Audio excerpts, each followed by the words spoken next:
Hello दोस्तों, स्वागत है आप सभी का आज के इस करंट अफेयर की क्लास में, जहां हम पढ़ने वाले हैं 7 फरवरी 2026 के कुछ महत्वपूर्ण प्रश्नों के बारे में, जो सभी प्रकार के वनडे एग्जाम, चाहे आपका एसएससी हो, बैंकिंग का हो, ग्रुप डी का हो, फिर चाहे कोई अन्य वनडे एग्जाम हो आपका, सभी के लिए महत्वपूर्ण रहने वाले हैं। तो आप लोग क्लास के अंत तक जरूर बने रहिए।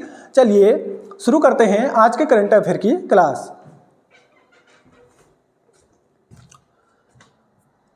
तो पहला प्रश्न है आज का, हाल ही में चर्चा में रहा परीक्षा पे चर्चा कार्यक्रम का पहला संस्करण किस वर्ष आयोजित हुआ था? तो इसका पहला संस्करण हुआ था आपका वर्ष 2018 में। चलिए जानते हैं इसके बारे में।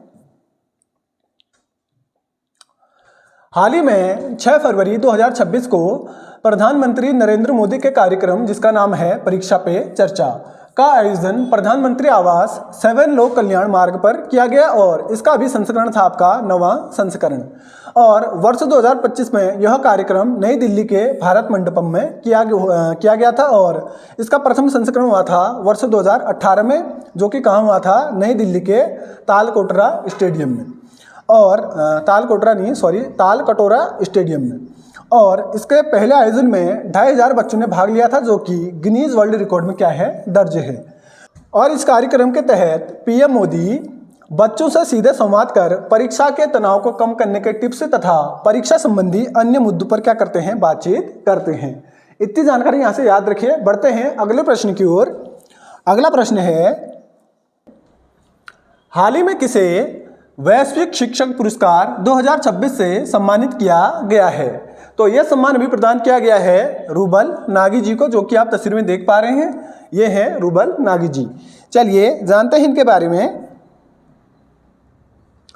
तो हाल ही में भारतीय शिक्षक हैं रूबल नागी को वैश्विक शिक्षक पुरस्कार 2026 से सम्मानित किया गया है और इन्हें यह पुरस्कार विश्व सरकार शिखर सम्मेलन, जो कि हो रहा है आपका दुबई में, यहाँ प्रदान किया गया है।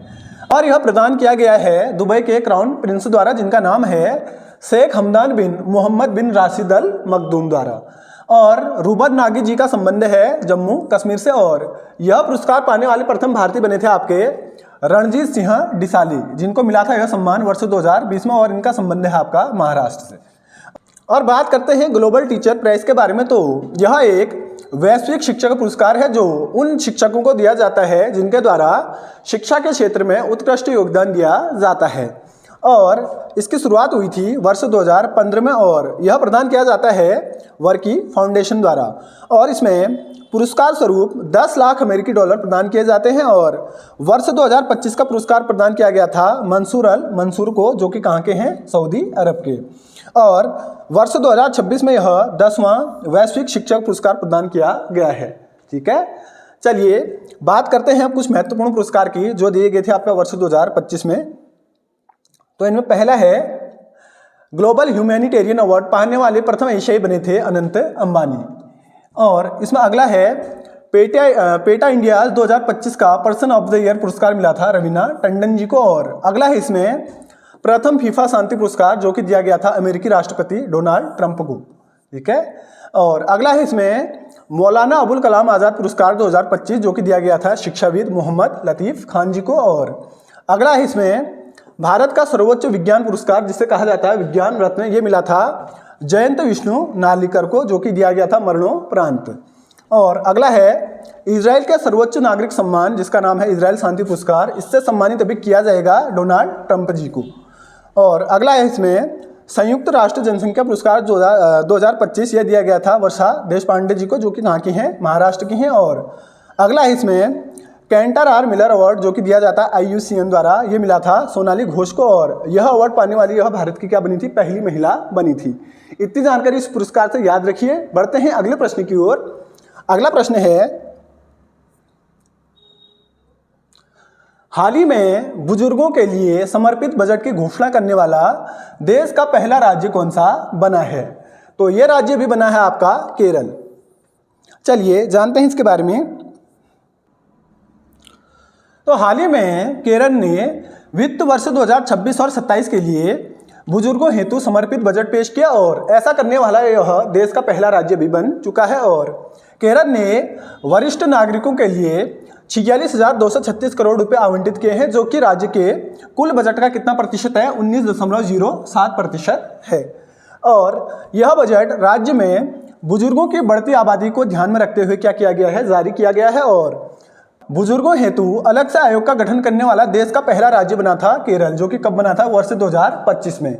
और बात आई यहाँ केरल की, तो इसकी राजधानी है तिरुवनंतपुरम और राज्यपाल हैं यहाँ के राजेंद्र विश्वनाथ अर्लेकर और मुख्यमंत्री हैं यहाँ के पी विजयन। इतनी जानकारी यहाँ से याद रखिए। बढ़ते हैं अगले प्रश्न की ओर। अगला प्रश्न है, हाल ही में रक्षा मंत्री राजनाथ सिंह द्वारा विमोचित की गई पुस्तक जिसका नाम है आकाश के लेखक कौन हैं? तो इसके लेखक हैं आपके जी चंद्रमौली जी। चलिए जानते हैं इस पुस्तक के बारे में। तो हाल ही में रक्षा मंत्री हैं हमारे राजनाथ सिंह द्वारा पहले स्वदेशी supersonic multi target missile system जिसका नाम है आकाश का विमोचन किया गया है और इसका विमोचन DRDO के मुख्यालय से किया गया है। ठीक है, इसका मुख्यालय कहाँ है आपका? नई दिल्ली में। और इसके लेखक हैं जी चंद्रमौली, जिनका आकाश मिसाइल निर्माण में क्या रहा है? विशेष योगदान रहा है। और इसके सहलेखक हैं इस पुस्तक के डॉक्टर R प्रहलाद जी। और हाल ही में जी चंद्रमौली जी को पद्मश्री सम्मान से सम्मानित किया गया है। ठीक है, वर्ष 2026 में इन्हें मिला है पद्मश्री सम्मान। और बात करते हैं आकाश मिसाइल के बारे में, तो यह भारत की पहली क्या है? सुपरसोनिक मल्टी टारगेट सतह से हवा में वार कर सकने वाली क्या है? मिसाइल है। और इस मिसाइल को राजेंद्र नामक स्वदेशी रूप से विकसित रडार द्वारा समर्थित किया गया है। अर्थात यह रडार इस मिसाइल को क्या करता है? गाइड करता है। ठीक है, अब बात करते हैं DRDO के बारे में, तो इसकी फुल फॉर्म होती है defence research and development organisation और इसकी स्थापना होती है 1 जनवरी 1958 को और इसका मुख्यालय है वर्तमान में नई दिल्ली में। और वर्तमान अध्यक्ष हैं इसके डॉक्टर समीर V कामत और प्रथम अध्यक्ष थे इसके दौलत कोठारी जी। ठीक है, इतनी जानकारी यहाँ से याद रखिए। बढ़ते हैं अगले प्रश्न की ओर। अगला प्रश्न है, हाल ही में प्लास्ट इंडिया 2026 नामक प्रदर्शनी का उद्घाटन कहाँ हुआ है? तो इसका उद्घाटन हुआ आपका नई दिल्ली में। चलिए जानते हैं इसके बारे में। तो हाल ही में नई दिल्ली के भारत मंडपम में प्लास्ट इंडिया 2026 नामक पहल का क्या हुआ है? आयोजन हुआ है। और इसका आयोजन हो रहा है अभी 5 फरवरी से लेकर 10 फरवरी 2026 तक। और इसका उद्देश्य है भारत को प्लास्टिक उद्योग में एक नई वैश्विक केंद्र के रूप में क्या करना? प्रदर्शित करना। और यह दुनिया की सबसे बड़ी प्लास्टिक प्रदर्शनियों में से क्या है? एक है। और इसकी थीम है इस वर्ष की भारत नेक्स्ट। और इसमें 2000 से अधिक प्रदर्शक उन्नत प्लास्टिक मशीनरी तथा तकनीकों को क्या करेंगे? प्रदर्शित करने वाले हैं। इतनी जानकारी यहाँ से याद रखिए। बढ़ते हैं अगले प्रश्न की ओर। अगला प्रश्न है, हाल ही में बैडमिंटन टीम एशिया चैंपियनशिप 2026 का 6वां संस्करण कहाँ शुरू हुआ है? तो इसका संस्करण अभी शुरू हुआ है आपका चाइना में। चलिए जानते हैं इसके बारे में। तो हाल ही में चीन के किंगदाओ में बैडमिंटन टीम एशिया चैंपियनशिप का 6वां संस्करण शुरू हुआ है और इसका आयोजन अभी किया जा रहा है आपका 3 फरवरी से लेकर 8 फरवरी 2026 तक। और इसका पहला संस्करण हुआ था वर्ष 2016 में। कहाँ? भारत के हैदराबाद में। और बात करते हैं बैडमिंटन एशिया के बारे में, तो इसकी स्थापना होती है 30 जुलाई 1959 को और इसका मुख्यालय वर्तमान में है आपका पेटलिंग मलेशिया में। और इसके वर्तमान अध्यक्ष हैं किम जोंग सू। ठीक है, चलिए और देखते हैं कुछ फेडरेशन के बारे में। पहला है इसमें बैडमिंटन वर्ल्ड फेडरेशन, जो कि क्या करता है? विश्व स्तर पर बैडमिंटन प्रतियोगिता का क्या करवाता है? संचालन वगैरह करवाता है। और इसकी स्थापना हुई थी वर्ष 1934 में और इसका मुख्यालय है वर्तमान में कुआलालंपुर मलेशिया में। और इसके वर्तमान अध्यक्ष हैं खुइंग पटामा जी, जो कि कहाँ के हैं? थाईलैंड के हैं। और भारत में है बैडमिंटन एसोसिएशन ऑफ इंडिया, जिसकी स्थापना होती है वर्ष 1934 में और इसका मुख्यालय वर्तमान में कहाँ है? नई दिल्ली में। और इसके वर्तमान अध्यक्ष हैं हेमंत बिस्वा शर्मा जी। आप लोग कमेंट करके बताइए कि हेमंत बिस्वा शर्मा जी कहाँ के मुख्यमंत्री हैं। ठीक है, चलिए बढ़ते हैं अगले प्रश्न की ओर। अगला प्रश्न है, हाल ही में राष्ट्रीय भारोत्तोलन चैंपियनशिप 2026 में किसने स्वर्ण पदक अपने नाम किया है? तो इन्होंने अभी किया है स्वर्ण पदक, नाम उनका नाम है मीराबाई चानू जी। चलिए जानते हैं इनके बारे में।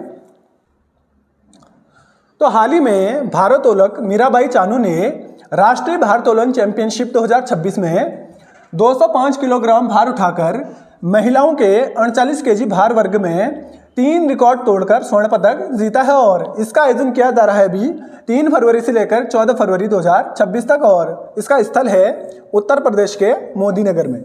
और उन्होंने स्नैच में 89 केजी तथा क्लीन एंड जर्क में 116 केजी भार भी उठाया है, ठीक है। और उनका कुल भार पिछले सर्वश्रेष्ठ प्रदर्शन से कितना केजी अधिक था? 6 केजी अधिक था। मतलब उन्होंने लास्ट टाइम कितना उठाया था? 199 का लास्ट था, अभी उठाया उन्होंने 6 केजी ज़्यादा, तो बना है कितना? 205 केजी। चलिए, इस प्रतियोगिता में राधा सोनी ने रजत पदक और कोमल गौहर ने कांस्य पदक जीता है। और मीराबाई चानू ने वर्ष 2020 के टोक्यो ओलंपिक में क्या जीता था? रजत पदक जीता था, ठीक है। इतनी जानकारी यहाँ से याद रखिए। बढ़ते हैं अगले प्रश्न की ओर। अगला प्रश्न है, हाल ही में विश्व समुद्री खाद्य कांग्रेस 2026 का आयोजन भारत के किस शहर में किया जाएगा? तो इसका आयोजन अभी किया जाएगा आपका चेन्नई में। चलिए जानते हैं इसके बारे में। तो हाल ही में विश्व समुद्री खाद्य कांग्रेस 2026 का आयोजन चेन्नई ट्रेड सेंटर, चेन्नई यानी कि कहाँ? तमिलनाडु में किया जाएगा। और इसका आयोजन किया जाएगा अब 9 फरवरी से 11 फरवरी 2026 के दौरान। और भारत इसकी क्या कर रहा है? अभी प्रथम बार मेजबानी कर रहा है। और इस आयोजन में विश्व भर के समुद्री खाद्य नेता भारत में क्या होने वाले हैं? एकत्रित होने वाले हैं। चलिए, बात आई थी यहाँ तमिलनाडु की, तो इसकी राजधानी है चेन्नई और राज्यपाल हैं यहाँ के RN रवि जी और मुख्यमंत्री हैं MK स्टालिन जी। इतनी जानकारी यहाँ से याद रखिए। बढ़ते हैं अगले प्रश्न की ओर। अगला प्रश्न है, हाल ही में RBI की मौद्रिक नीति समिति द्वारा रेपो दर को स्थिर रखने का निर्णय लिया गया है। और वर्तमान में रेपो दर क्या है? तो वर्तमान में रेपो दर है आपकी 5.25%। चलिए जानते हैं इसके बारे में।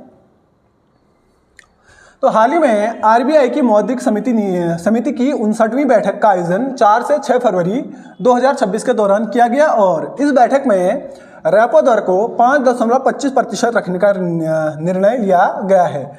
और दिसंबर 2025 के दौरान रेपो दर को 5.50 से घटाकर कितना किया गया था? 5.25% किया गया था। और रेपो दर वह दर होती है जिस दर पर RBI क्या करता है? अन्य बैंकों को ऋण प्रदान करता है। और बात आई है भारतीय रिजर्व बैंक के बारे में, तो इसकी स्थापना होती है 1 अप्रैल 1935 को और इसका मुख्यालय वर्तमान में है मुंबई में। और वर्तमान गवर्नर हैं इसके संजय मल्होत्रा जी और इसके प्रथम गवर्नर थे ओसबोर्न स्मिथ जी। और पहले भारतीय गवर्नर बने थे आपके CD देशमुख, जो कि बने थे 1943 से लेकर 1949 तक, ठीक है। और ये बने थे 1935 में पहले, ठीक है, जब इसकी स्थापना होती है। और RBI का राष्ट्रीयकरण हुआ था आपका 1949 में, ठीक है। इतनी जानकारी RBI से याद रखिए। बढ़ते हैं अगले प्रश्न की ओर। अगला प्रश्न है, हाल ही में $1 ट्रिलियन यानी कि 1 लाख करोड़ के बाजार मूल्य तक पहुंचने वाली विश्व की पहली खुदरा यानी कि रिटेल कंपनी कौन सी बनी है? तो ये बनी है आपकी अभी आपका वॉलमार्ट, ठीक है। जैसे कि आप तस्वीर देख पा रहे हैं, वॉलमार्ट अभी क्या बनी है? विश्व की पहली $1 ट्रिलियन वाली कंपनी, ठीक है। चलिए, तो हाल ही में वॉलमार्ट $1 ट्रिलियन यानी कि 1 लाख करोड़ के बराबर मूल्य तक पहुंचने वाली पहली रिटेल कंपनी बन गई है। और विश्व की सर्वाधिक बाजार पूंजीकरण जिसे बोलते हैं मार्केट कैप वाली कंपनी है एनवीडिया, ठीक है। और इसकी पूंजी है टोटल $4.5 ट्रिलियन, ठीक है। चलिए, अब कर लेते हैं कल की क्लास का एक बार जल्दी से रिवीजन। तो इसमें पहला प्रश्न है, हाल ही में महिला प्रीमियर लीग 2026 का खिताब किस टीम ने जीता है? तो ये खिताब भी जीता था आपका रॉयल चैलेंजर्स बेंगलोर ने। बढ़ते हैं अगले प्रश्न की ओर। अगला प्रश्न है, हाल ही में जारी पंचायत उन्नति सूचकांक 2.0 में कौन सा राज्य शीर्ष स्थान पर रहा है? तो इसमें स्थान में रहा था प्रथम स्थान पर त्रिपुरा राज्य। चलिए बढ़ते हैं अगले प्रश्न की ओर। अगला प्रश्न है, हाल ही में 16 वर्ष से कम उम्र के बच्चों के लिए सोशल मीडिया पर प्रतिबंध लगाने वाला पहला यूरोपीय देश कौन सा बना है? तो यह देश अभी बना था आपका स्पेन। चलिए बढ़ते हैं अगले प्रश्न की ओर। अगला प्रश्न है इसमें, 22वें उपेंद्र नाथ ब्रह्मा मानवता का सिपाही पुरस्कार 2025 से हाल ही में किस देश की महारानी को सम्मानित किया गया है? तो यह सम्मान अभी प्रदान किया गया था भूटान की महारानी को। आप लोग कमेंट करके बताइए कि 21वें नंबर का यह पुरस्कार किसे प्रदान किया गया था। चलिए बढ़ते हैं अगले प्रश्न की ओर। अगला प्रश्न है इसमें, हाल ही में DRDO द्वारा कहां से solid fuel directed ramjet technology का सफल परीक्षण किया गया है? तो इसका परीक्षण अभी किया गया था ओडिशा से। चलिए अगला प्रश्न है इसमें, वर्ष 2027 में दुनिया के पहले प्राइवेट अंतरिक्ष स्टेशन जिसका नाम है हेवन फर्स्ट को किस देश द्वारा लॉन्च किया जाएगा? तो ये लॉन्च किया जाएगा अभी आपका अमेरिका द्वारा। चलिए बढ़ते हैं अगले प्रश्न की ओर। अगला प्रश्न है आपका, हाल ही में PM सेतु योजना के लिए किसके द्वारा $830 मिलियन का ऋण प्रदान किया गया है? तो ये ऋण अभी दिया गया था आपका वर्ल्ड बैंक द्वारा। और आप लोग कमेंट करके बताइए यह योजना किस वर्ष लॉन्च की गई थी। ठीक है, कौन सी PM सेतु योजना। चलिए बढ़ते हैं अगले प्रश्न की ओर। अगला प्रश्न है, हाल ही में किस राज्य के पहले अंतरिक्ष केंद्र का उद्घाटन एक सरकारी स्कूल में किया गया है? तो यह किया गया था अभी छत्तीसगढ़ के सरकारी स्कूल में। चलिए बढ़ते हैं अगले प्रश्न की ओर। अगला प्रश्न है, हाल ही में किस राज्य के मुख्यमंत्री द्वारा पिल्लो AI ऐप को लॉन्च किया गया है? तो ये लॉन्च किया गया था अभी आपका आंध्र प्रदेश के मुख्यमंत्री द्वारा। और आप लोग कमेंट करके बताइए कि आंध्र प्रदेश के मुख्यमंत्री का क्या नाम है। ठीक है, चलिए बढ़ते हैं अगले प्रश्न की ओर। तो साथियों ये थी आज की क्लास और ये थे कुछ महत्वपूर्ण प्रश्न। और मिलते हैं आपको कल, तब तक के लिए स्वस्थ रहिए, मस्त रहिए, धन्यवाद।